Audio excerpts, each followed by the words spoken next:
des petits caveaux là.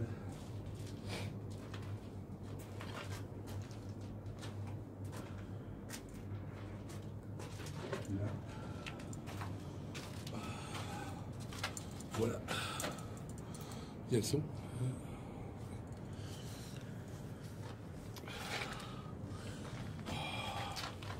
Regarde.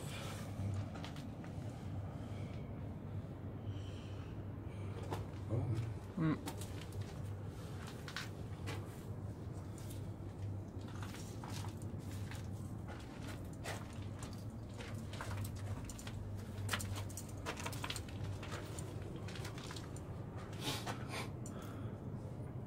Et après de là-bas, depuis le panneau, la hauteur.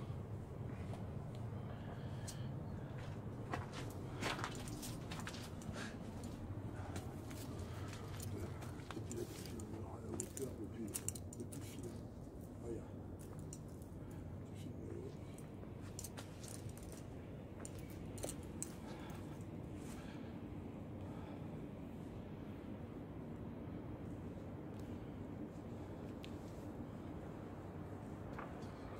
Encore un peu. Vas-y, passe là-dessus. Passe là-dessus. Et tu filmes jusque là-bas. Tu vois la main. Et tu filmes l'eau. Faut que bien voir.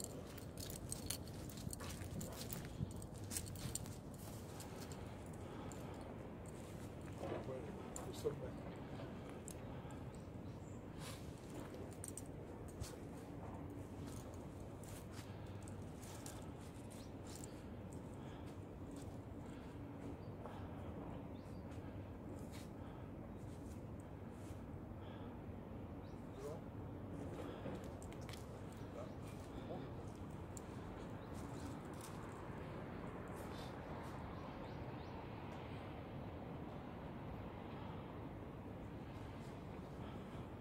Ouais, ça sert à rien.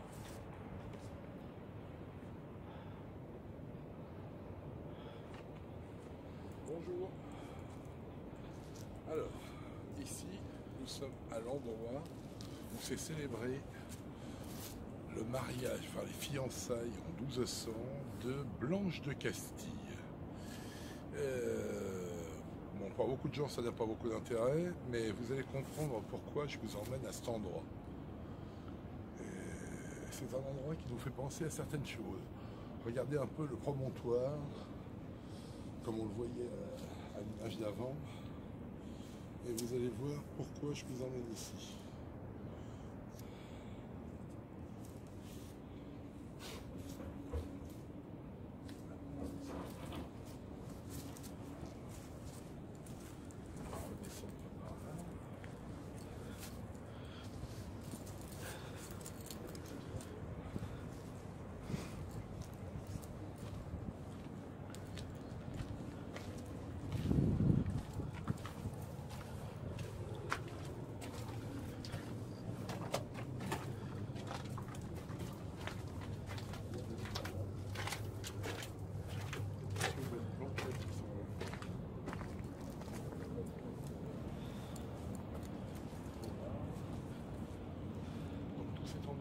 A été utilisé très certainement pour célébrer le fameux mariage, parce qu'on était en Normandie et pas en France véritablement.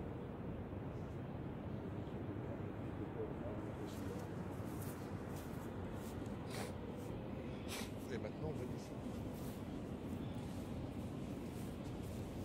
Ça fait encore un cadeau. Fais attention au sol, devant.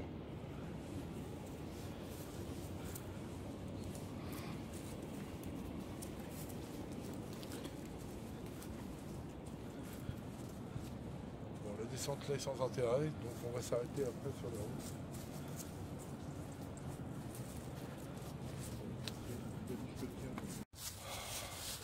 Voilà. Alors maintenant, vous allez voir, là on se croirait véritablement dans le Razès. On se croirait chez Boudet.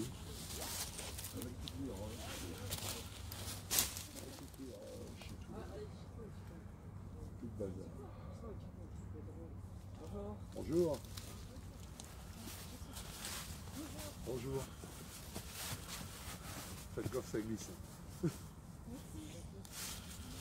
Donc on sera véritablement chez Boudet. On sera dans le Razès, là il y a des grosses pierres, celtiques ou pas, j'en sais rien, coucou. Et donc ça c'est sur le chemin de la redescente de l'endroit où on vous a pas filmé la descente parce que c'était de la merde, fallait se tenir. Donc on était à la fameuse... Tiens, regarde, retourne-toi, fais-nous, tiens, là, regarde, là la roche, filme-la de là. On était là-haut. La roche, si vous la voyez à travers les frondaisons. Et il y a un moulin sur le haut, une tour, parce qu'elle était qualifiée de tour à une époque, mais a priori ce sera un moulin. Ça a bien d'ailleurs la structure d'un moulin. Mais après vous allez comprendre pourquoi on filme tout ça. Parce qu'il y a un énorme rapport avec Rennes de Château. Tu te déplaces ? Ah oui, d'accord. Ouais, bah filme-le là-dedans, Alors, là on la voit, on voit bien la roche. Enfin, si on la voit à travers les buissons, ouais, à peu près. Donc, à partir de là, vous allez comprendre, parce que là vous avez une grosse roche qui est juste là. Et après, vous arrivez à un endroit hypothétiquement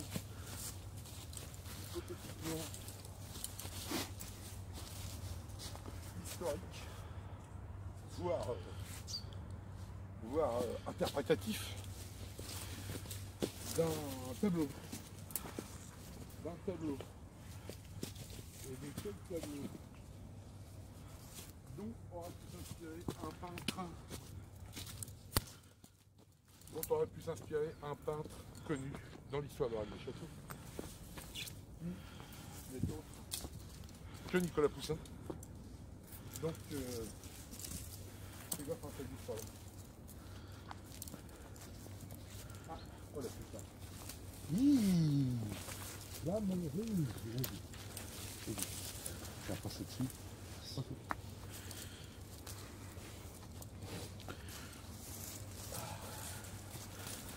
Cette fameuse chapelle, donc on n'en parle pas, mais dans l'histoire de Rennes de Château, Blanche de Castille, elle est bien concernée dans l'histoire parce que on pense qu'elle a pu enterrer son trésor là-bas. Mais qui nous en parle mieux que personne, sans jamais nous en parler? Et ben moi je pense que c'est Nicolas Poussin. Parce que Nicolas Poussin, avec ses bergers d'Arcadie, on se demande toujours pourquoi il nous présente un endroit qui est hypothétiquement dans le Razès, mais on n'en a aucune preuve. Mais là vous allez voir un endroit très peu connu dans la région, mais connu des habitants du Patelin, qui n'est autre que le Patelin de Port-Mort, le village de Port-Mort, qui à l'époque n'avait pas d'église. Il y en a peut-être une, mais alors difficile à trouver dans les historiques. Là, on arrive, donc on est à Port-Mort, hein, on est juste à l'entrée de Port-Mort. Au-dessus, il y a la fameuse roche, il y a la chapelle du mariage de Blanche de Castille, et juste à côté, étrangement, il y a un tombeau qui ne ressemble pas au tombeau des bergers d'Arcadie, mais qui avant était un dolmen. C'était un dolmen, ça en 1869 je crois, 1889, il y a un curé qui a fait éliminer ce dolmen, qui nous rappelait un peu trop le paganisme, très certainement comme ça c'est beaucoup fait dans la région, et par contre on arrive sur un tombeau qui a été construit, tombeau de Saint-Hédebin, un prêtre, un curé irlandais du 7e siècle, ça a été ramené ici, et là on va arriver à son tombeau, qui pourrait être le modèle, enfin, pas ce modèle-là, mais l'ancien modèle, était peut-être le modèle de ce qu'on fait son dolmen, qui aurait pu inspirer Poussin, parce que là on est à 10 km de chez Poussin. Poussin, il est aux Andelys. Là, on est à même pas 10 km des Andelys. Donc, ce qui pourrait être une trace intéressante, et là, qui va nous montrer quand même qu'il y a un lien indéfectible entre Nicolas Poussin et Blanche de Castille. Ce qui fait la jonction à Rennes-le-Château, c'est pas que je veuille le faire, c'est que cet endroit ici, le tombeau de Saint-Edbin, je le connais depuis 40 ans, ou quasiment. Sauf que je croyais très bien connaître l'endroit, et je découvre sur des cartes postales 1900 qu'il y a un endroit représenté avec la roche que je connais, avec la tour, qui au départ était une tour médiévale, paraît-il, puis en fin de compte c'est un moulin, mais il y a eu une tour. Il y a des substructions certainement en dessous, et je connais ça depuis des années. Et donc là, vous allez voir, c'est grâce à toi. Là, ça, il y a de la merde de ronce. Vas-y, mon gars. Et nous arrivons au tombeau de Saint-Edbin. Il y a la particularité de soigner de tas de choses. Alors, les bergers d'Arcadie, avec la belle romaine et les trois lascars qui sont autour avec leur... Pourquoi pas? Il y en a qui l'ont imaginé, effectivement. C'est une réalité. On a vu, c'est le tombeau de Saint-Edbin. Là, ouais, on voit très très mal, mais avec la croix, c'était christianisé bon, au 19e, à la fin du 19e. Là-haut, c'était interdit de passer là, parce qu'ils ont décidé que la tour pouvait éventuellement se casser, enfin la roche pouvait éventuellement se casser la gueule. Bon, faux à ces périodes-là. Il y a un arrêté, mais on y est allé quand même parce que, croyant bien connaître l'endroit, je m'aperçois que je ne le connaissais pas du tout. Et que cette fameuse roche là-haut, c'était l'endroit, comme vous l'avez vu en début d'émission, de l'endroit où se sont célébrées les fiançailles de Blanche de Castille avec Louis VIII, père de Louis IX, donc Saint-Louis, et Blanche de Castille forcément. Donc tout ça étant lié à l'histoire de Rennes-le-Château, parce qu'on retrouve ces deux énergumènes, donc Blanche et puis Nicolas Poussin. Donc Nicolas Poussin a très bien pu s'inspirer, sans aucun problème, d'un tombeau, d'un ancien tombeau qui était là avant. Tout à fait possible. Et il aurait pu s'inspirer de ça parce que la roche, en fin de compte, elle est là. Elle est en hauteur. Elle est là-bas. Et donc, quand on la voit, on croirait véritablement le fameux panonceau, le fameux monticule représenté, on la voit de là. Tiens, regarde, mets-toi de là. On va peut-être la voir. On la voit d'ici, mais on la voit très mal. Elle est dans les frondaisons. Quand il y a de la... On la voit très très peu. Ouais. Ah oui, ici, tiens, regarde, ici. Là, on la voit.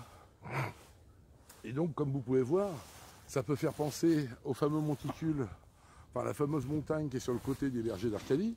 Et l'autre côté, après, ça s'en va en oblique vers Port-Mort, vers la ville, enfin vers le village, on dira, et toute la longueur de colline, ce qui pourrait nous représenter ce fameux tableau. Après, je ne peux dire que ça, mais ça traite bien des bergers d'Arcadie. On est à 10 km des Andelys, comme je l'ai dit. Donc tout cet ensemble et toutes ces concomitances, ouais, et tout cet amalgame de... Ah non, pas d'amalgame. Tout cet amalgame d'endroits ressemblants véritablement pourrait être une piste pour... alors il y en a d'autres qui en ont parlé, hein. Il y a eu, je sais qu'il y a quelques années, il y avait un mec qui avait fait un truc, je sais pas si on le retrouve encore sur le net, j'ai pas vu, sur les bergers d'Arcadie et une supputation que ça puisse être éventuellement cet endroit, et c'est loin d'être con. Il y a Nico aussi qui m'en avait parlé, un pote, où j'avais regardé, effectivement, il y a pas mal de possibilités. Et c'est tout à fait possible. Parce que la roche avec le petit téton sur le dessus, comme le tableau, le tombeau, et en plus Blanche de Castille, ça c'est plus important, mais qui n'est jamais soulevé parce que personne n'en parle, alors qu'on devrait peut-être en parler. Donc voilà, merci d'avoir écouté, et puis je pense que ça vous passionnera, parce que je continue la recherche, et voilà. Merci.